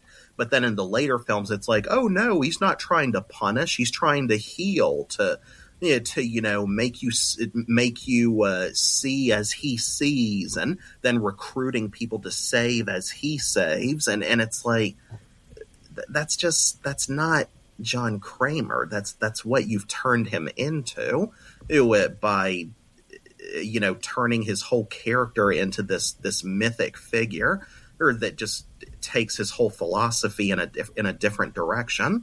I'm probably overthinking it a little too much, maybe more than Leigh and James did when they wrote this stuff, but I just think the way he's characterized in the first movie is fundamentally contradicted on some level by the way the sequels expand on it. Well, at least beyond the third film. Yeah, I do think they say in the first movie he's not trying to punish, he's trying to preach, but it does feel like by the end of the franchise he's just strictly trying to punish. So yeah, well, he lost that malice. That whole speech he gives of "I'm sick of people who don't appreciate their blessings, sick of the disease eating away inside of me, sick of people who scoff at the suffering of others." He has an anger in his voice to where you really get this impression that he doesn't just want people to be helped; he wants them to hurt too. He has this just like this rage inside of him that he wants to take out on people whether they deserve it or not, while using his philosophy of trying to help them partially as maybe kind of an excuse to just make other people feel some level of the pain that he's in, and because he feels that life has dealt him a cruel hand as well. So what I'll get into is now have you had any exposure to the media of Saw beyond the movies, like the video games or the comics? No, I'm not really a gamer or a comic person. It's they made 2 video games, one in 2009, and then that one was successful enough that they released they rushed a sequel out in 2010, and the first game I thought had an interesting story to it that was worthy of being added to the canon, and I do believe it's considered canonical, that they had Tobin Bell return to voiced Jigsaw, while James Wan and Leigh Whannell assisted on the writing. And I don't remember if they got Danny Glover back but to do the voice, but his character, Detective Tapp, apparently survived being shot by Zepp before being kidnapped and treated for his gunshot wound by John Kramer. Then the whole game is basically he wakes up later in an abandoned, booby-trapped mental asylum with a shotgun collar locked around his neck, the same one that Amanda designed, which features in Saw 3 on Dr. Devlin. And so I don't remember. I don't know if that trap was designed for the movie first or the video game, but there is a relationship between the two of them here. And the whole game is basically you playing as Detective Tapp with the collar on him, navigating him through increasingly difficult traps and moral choices while battling against the enemies in this game are other participants that have been instructed to kill Detective Tapp for their own survival, because apparently doing that, they all have traps outfitted onto them, and apparently if they kill Tapp, then they can get theirs unlocked or something. So it's pretty much the same moral dilemma as Amanda and her cellmate. Would you kill someone else to save yourself? It'll fit, which I thought was a nice way to explain how you would be fighting enemies in a game like this. Despite its subpar critical reception and unimpressive sales in the grand scheme of the gaming market, the game developed a cult following. It was not a typical shitty movie tie-in game. The developers on the first game actually put a lot of thought and heart into it, which you could really tell in comparison to the sequel, Saw Flesh and Blood. People said that everything across the board with that one was worse, from the story to the unwelcome changes to gameplay, quick time events. And so it was like a night and day difference of quality. But the best place I could think of to end the story would have been at Saw 3 with Amanda dying, John Kramer finally realizing that his philosophy doesn't work for everyone, but he also recognizes that his word is going to spread regardless. After he dies, it's too late for him to take back what he's done. And so I think what they should have done is, after John and Amanda are killed off and Devlin is the last victim to be killed by a John Kramer trap, because unfortunately with her trap being tied to John's heart monitor, and she's already bleeding out, Jeff would save his daughter, who was also brought into the game, but he'd be too late to save his wife as the shotgun collar kills her. Or maybe her last words could be telling him where their daughter is. Like, maybe she got that information out of John before Amanda turned the tables and betrayed the rules and had her breakdown. So the movie could have ended with Jeff and his daughter walking out of there, and the cops finding John and Amanda's bodies, just being like, oh, wow, it's finally over. And the news reports that the Jigsaw killer is dead. But then you would start hearing reports of copycat killers starting to surface, like multiple reports of other Jigsaws, other puppets. And there's the series would end on this ominous note of, Jeff and his daughter survived, but his daughter is now going to grow up in a world where ultimately Jigsaw's ideology wins. His ideology may not be perfect, but just like every cult throughout history, by killing John, he's become a martyr, and he's going to become deified by all these people, including other people that have survived traps of his, who now believe that his way is the way things should be. The Jigsaw killer may be dead, but the murders continue. The trilogy would end on this eerie note that there's always going to be a Jigsaw watching and waiting in the shadows to put someone else through one of these sick games, and society as a whole is going to from now on is always going to have that fear hanging over them of, man, if we don't make the right choices with our lives, then the boogeyman of Jigsaw or these new multiple Jigsaws might come for us. That to me would have been a perfect ending for the story. Yeah, and it wouldn't be a lighthearted, happy ending, even if the hero survives and saves his family. Yeah, it should have gone out.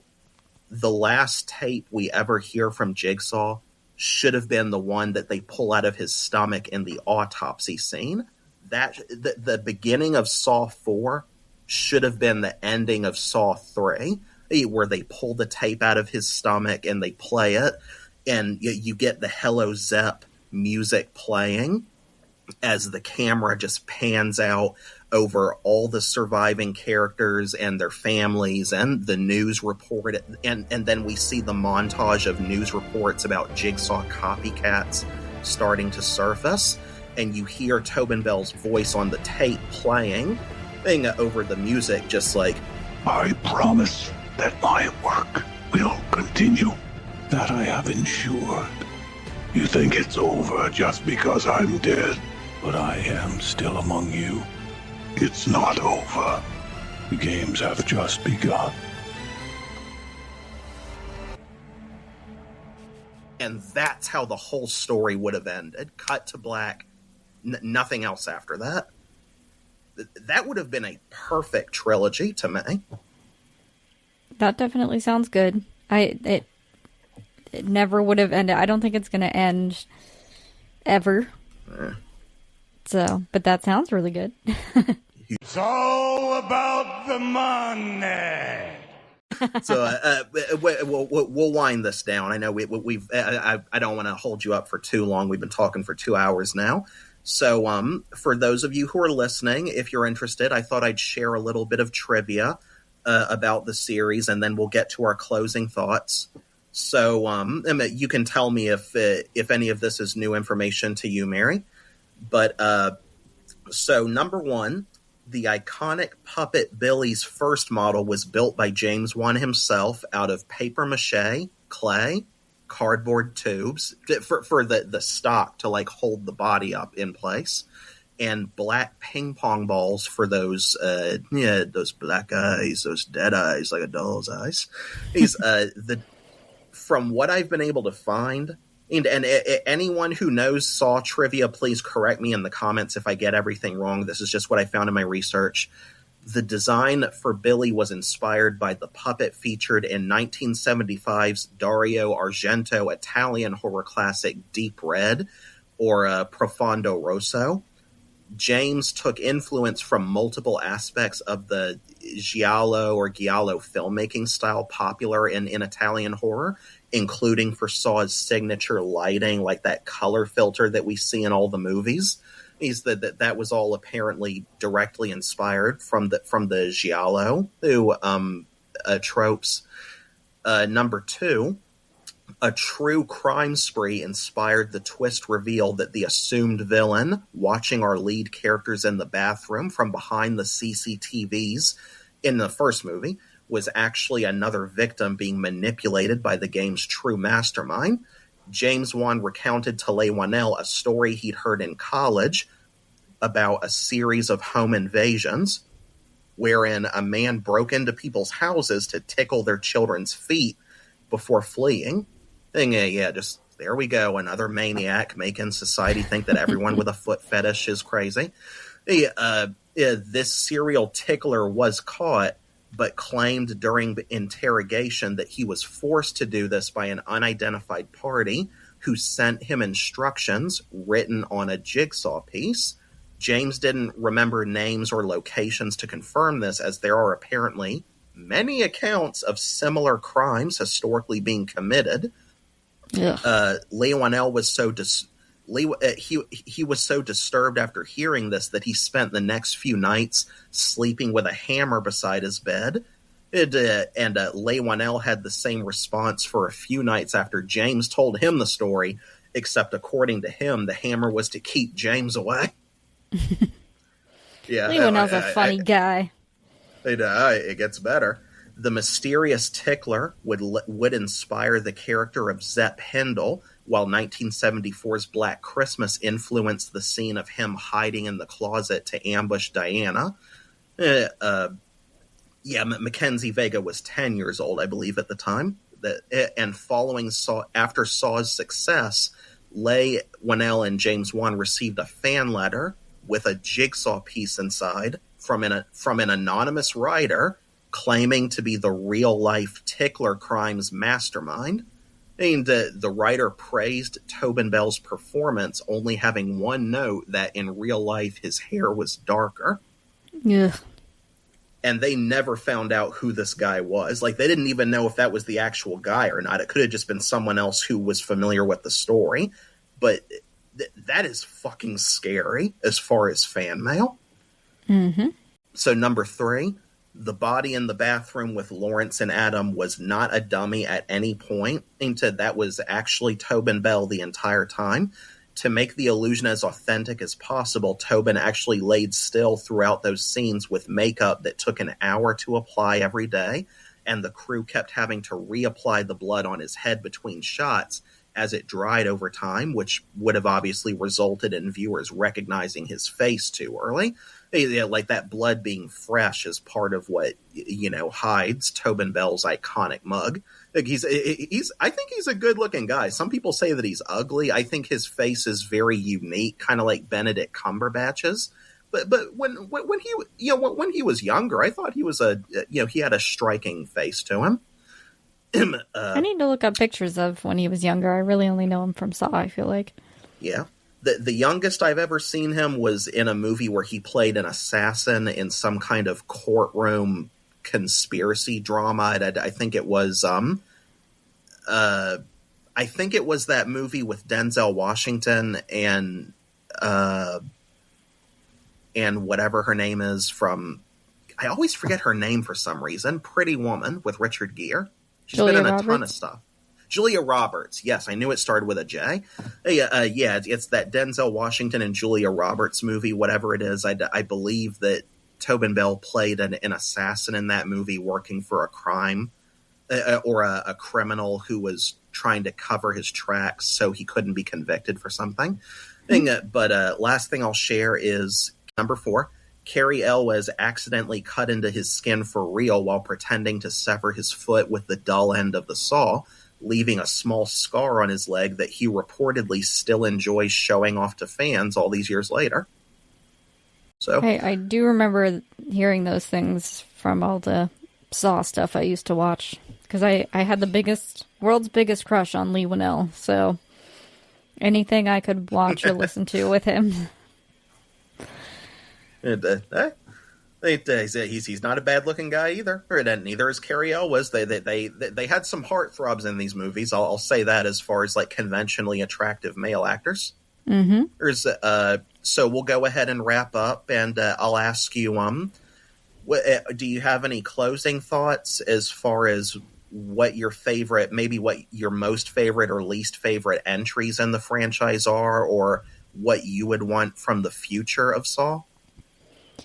Like I said, my least favorite, definitely Spiral, or I don't like the 4th one, all the stuff with the Strom and Hoffman. I don't like that one.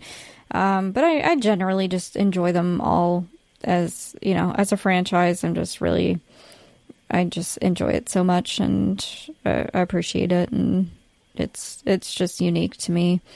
And I also appreciate you for having me on. I listened to your episode on Plug It Up when you talked about The Ring, and I just thought I could tell how passionate you are about The Ring and Samara, and I thought you were very eloquent in talking about your passion about that, so I really appreciated it. And we're also both friends with my pal Alfonso, so wanted to shout out to him. So yeah, thank you for that. I appreciate that. Thank you. Is there anything that you want to plug before we let you go? I do a podcast with Caitlin and our friend Charlie called Skin of a Killer. It's about Twilight. You don't have to like Twilight to listen to it. and we just kind of go over the various Twilight mediums and kind of make fun of it. So it's a good time. I'll definitely be sure to look it up. I actually liked Agent Peter Strahm. And Saw 4 and 5. He was one of the only characters from the sequels that I actually liked, and the way they killed him off with the walls closing in on him, that was one of the few traps from the sequels that not only could I believe that an engineer could rig something like that, I actually really loved that as a twist ending for how to kill off a protagonist, and it's like, it's especially, it calls back to the twist in the first film where it's like, oh, he was so close. Like they could have killed the villain and ended his reign of terror. But it's like the character made one mistake that screwed them over. Just like, Peter or Strahm made the mistake of knocking Hoffman into that box before listening to the rest of the tape, which clearly told him the only way to survive this room is by getting into the box. He heard that even before he punched Hoffman into it, but as usual, he let his obsession with, getting his man, cloud his judgment. And one thing I will say that I never thought about until recently, even without the key, or even without cutting off his leg, I think Adam still could have freed himself potentially if he had grabbed Zepp's gun. I don't know how many bullets that model of gun holds. I'd have to look it up. I could be totally wrong. But the fact that Jigsaw electrocuted him to prevent him from firing it, that tells me that I think there was at least one bullet left.